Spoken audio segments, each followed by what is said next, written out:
Real life.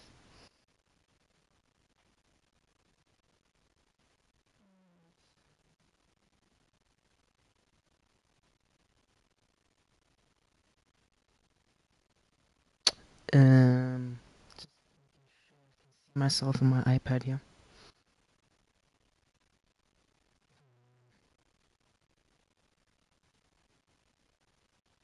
All right, we are live. Let me mute this as well.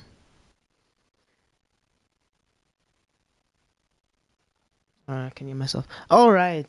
Um, this is a quick live review of the Mercedes-Benz or Mercedes AMG GTS, and what a quick live review is basically. I take a car, I drive it in a stock form, and I'll explain to you why I want to do this kind of series. Basically, I want the series to be a live review of testing cars, making sure that if you want to buy this car, is it really worth it? Now, most of the cars in the series will be road cars that interest me and will interest the niche few out there. Not a lot of people really know that this car is really worth it. Like, I just spoiled the entire stream. It is amazing to drive, even in a stock form like this. Now, when I mean stock, we have to check our settings. Now, the reason there's no music, copyright, it's that simple. But for this setup, I called it the dream. I need my controller. Give me a second. As you can see, it's live, so there's no planning. I'm mostly improvising. Now, I had to drive this car before live streaming. I have driven it for about a few hours just to give more insight on this car. So, see, you got my point over here. I'll call this the dream because I actually want this car. It's one of my dream cars. I have a lot of dream cars, but this is on the high list. We have sports soft tires. Usually comes with sports hard tires. Sports soft tires are best for grip. Now, sport hard tires are a little bit slippery. With soft, it's not as grippy or as tight as racing tires, but it's a sports car, it's a road car. Most likely, these tires equate to Michelin Pilot Sport Cup 2s, I assume. And we have standard suspension, not the sports or height adjustable or fully customizable. Again, this is like fairly stock. We have standard differential. We have a standard ECU, but our downforce we can adjust because of a diffuser. Now I'm using the Type A diffuser, which is basically removes the carbon fiber, and you can adjust downforce. Now in this car, I recommend having some downforce because it is kind of necessary. You can have it without downforce. The lowest value is 60, but having downforce for the rear is actually beneficial for grip. Our standard ECU, that means we can't use anti-lag. Anti-lag does not work with the standard ECU. Can't adjust the power output for there. We can adjust power restrictor.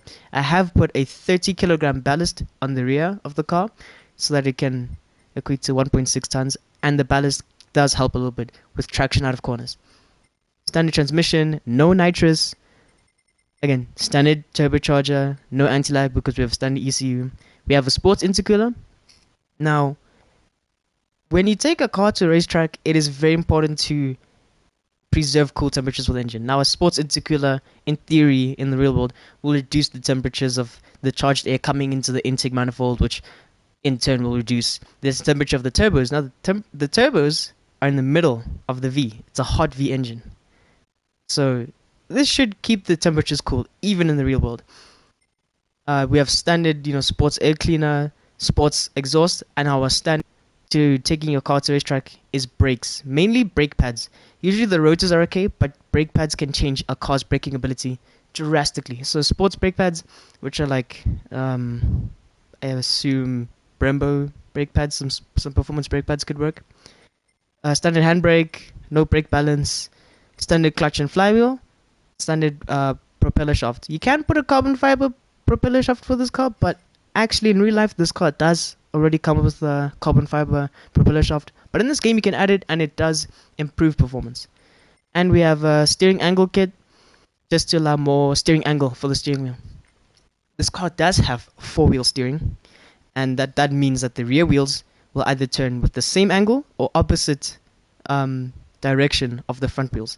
Yeah, we put 9 because again this is basically buying an AMG GTS and getting it ready for the track, and this is what I would personally do to the car in the real world to drive it for every day and make it worthy for the track. As you can see, no engine tuning, 0. Also, 0 bodywork. In fact, even body rigidity is also not even on this car. Now I will do other cars that will have this increased body rigidity. Increasing body rigidity will help for higher speeds and again just extreme G-forces. In real life, I would consider doing body rigidity. It is expensive, but for a track car or a car that you're going to take to the track a lot, it is worth it. So, fairly stock car, fairly simple. You know, got some nice BBS wheels, standard brakes, black color. Now, this car sounds amazing. So, when I end the stream, I will take a modified AMG GTS with a high-end exhaust in this game. Just end of the stream. This car sounds amazing. But anyway, just do a quick event with this car.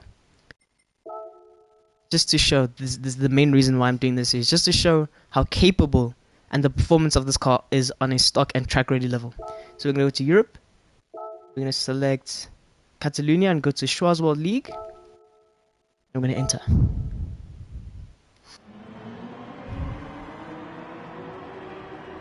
Now, audio-wise, I am using a PlayStation 2 SingStar microphone, so I need it to be basically up my mouth for you guys to hear me.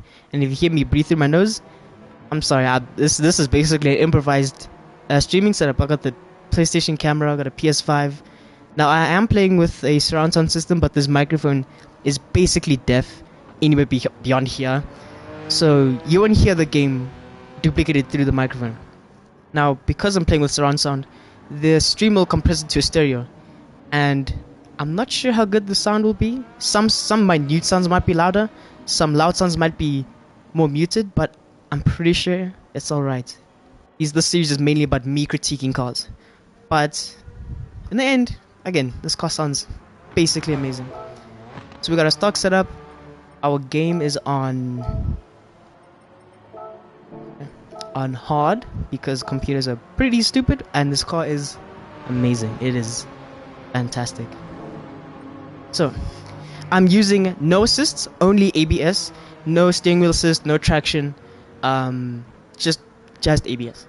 And I am using a Logitech G29. Your experience with this car might vary depending on wheel and also on controller. I use motion controls. I find them more precise. But yeah, I'm just gonna say, buy this car. It can do so much. It can do the race of turbos. It can do Schwarzwald because it's a German car. It can do the World Touring Car 700, World Touring Car 600. You just need to get the right tune and parts to make it more competitive or less competitive. It is quite a universal car.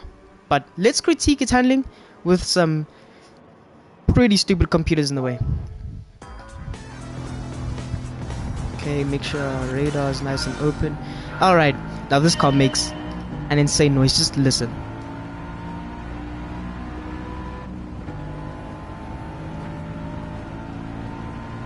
Now the brakes are pretty good.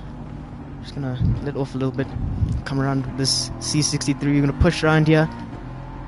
Now this car does have quite a bit of power, so being careful on the throttle is good. The differential in real life is electronic, so this car will, in this game, be simulated to just break away out of nowhere. In real life, this car does have hydraulic steering. What this does mean is that in this game simulates steering feel pretty well. On my Logitech, I have the sensitivity on 10 and the torque on 5, so that I can feel everything in the road without the wheel basically breaking my arms. It won't break my arms, but you know, I won't have to overwork my arms. The hydraulic steering puts more feel.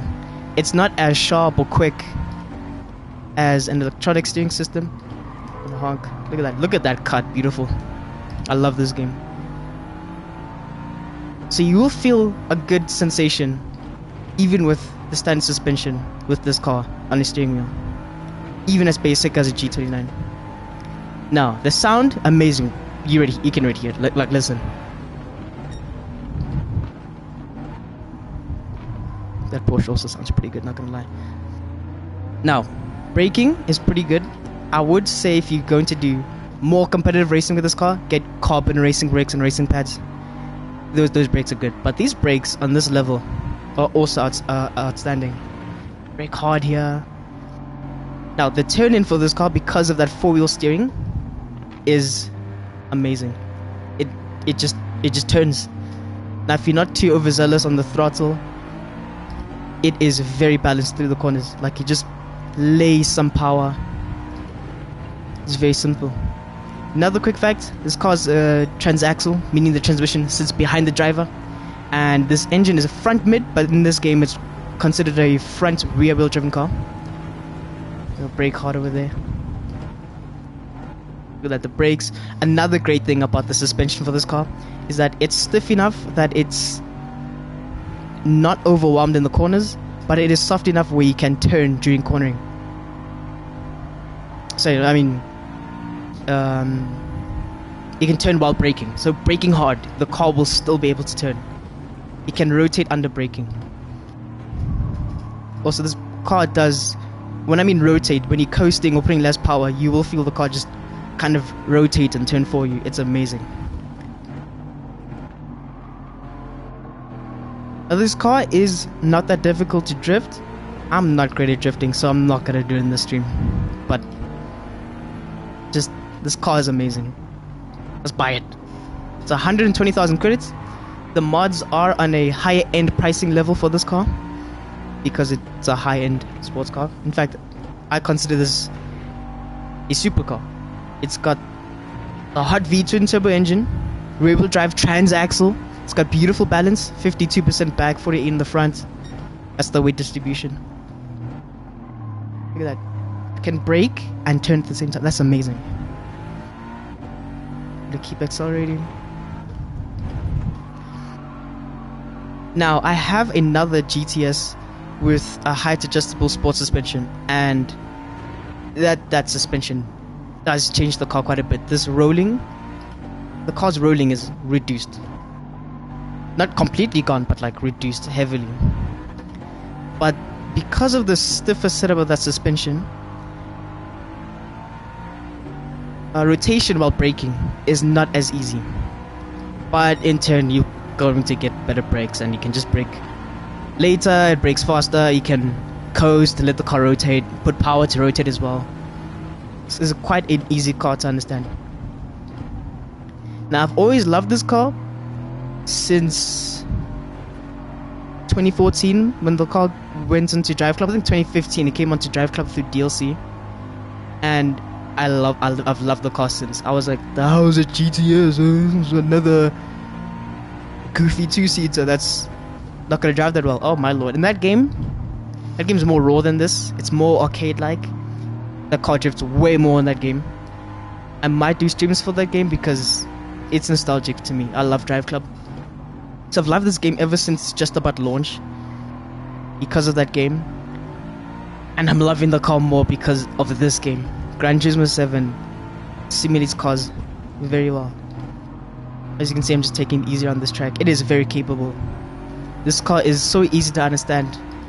I can talk, I can review it while racing instead of, you know, after the event.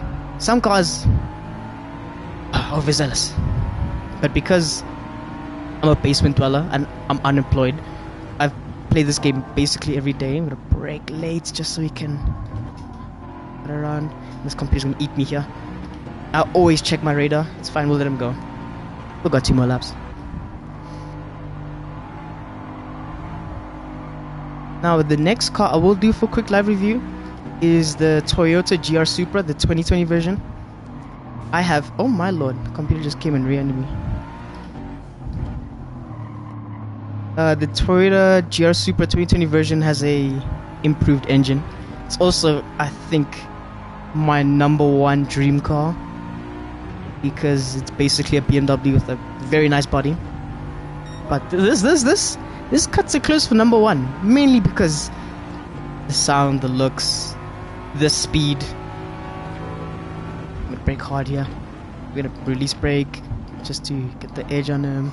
We'll brake late. Oh, it's fine. As you can see, this car can require improved brakes, but with sports pads, it's capable. You know, this stream is basically about what the car is like to drive on a realistic level of tuning. You know, stage 1 tuning basically. Look at that, the rotation is beautiful. Apply power, nice and smooth. Now this is a 4-liter twin turbo V8, hand built in Germany. You know, a Falterbach, very nice. And you might think because it's got a turbocharger, you know, it's a hot V setup, the power band is squiggly. No, actually, with the standard turbos, it is very, very flat. I've watched real reviews of the car, and the car makes great torque at 1,900 RPM. It makes amazing torque download. And because the power band is nice and linear,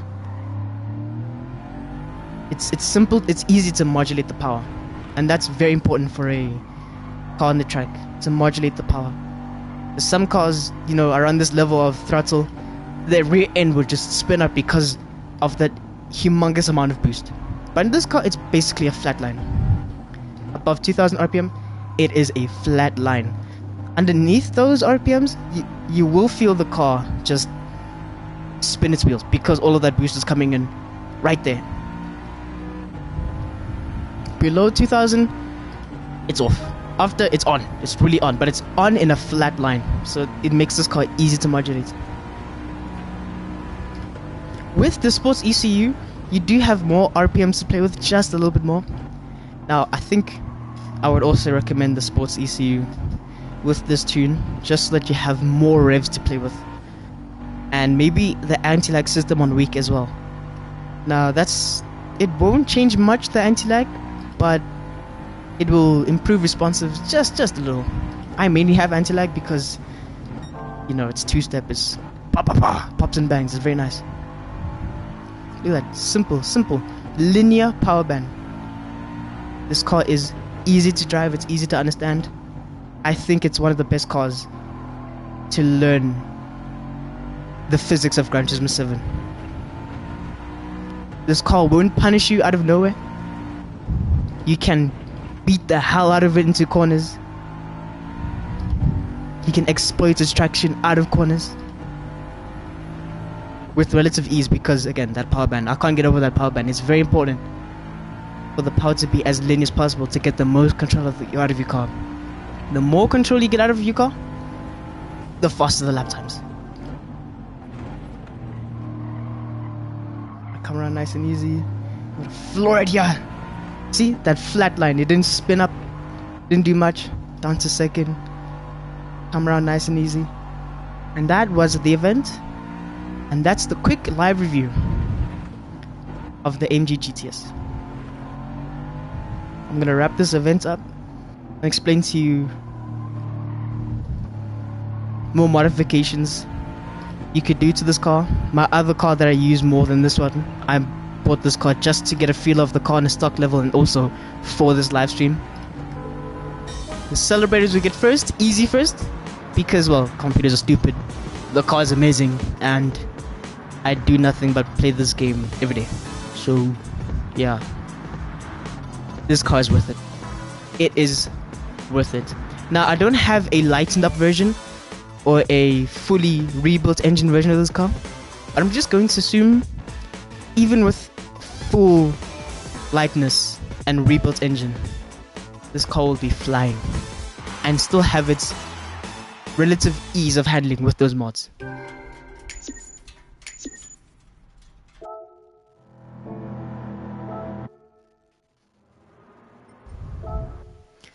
Now I'm going to compare this car to the other car that I use with, I think I have all the other mods with that other car, except I, again, only have rigidity, no lightening of the body, and no rebuilt engine. Again, just listen to the startup.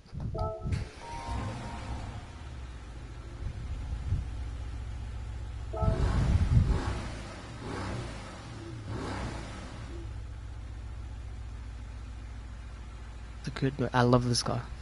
I love AMGs. They make some of the best V8s ever. This is the other car I use. Here we have height adjustable sports suspension. This can really improve the car's rolling, the body movements of this car. But with that stiff suspension, going late into a corner and expecting the car to rotate for you is not as easy. You will kind of rely on the four-wheel steering. Over here it's on 100, and it's not kind of limiting. Actually, the four-wheel steer system for this car in this game is actually quite natural feeling. The GTR version of this car, you can feel it.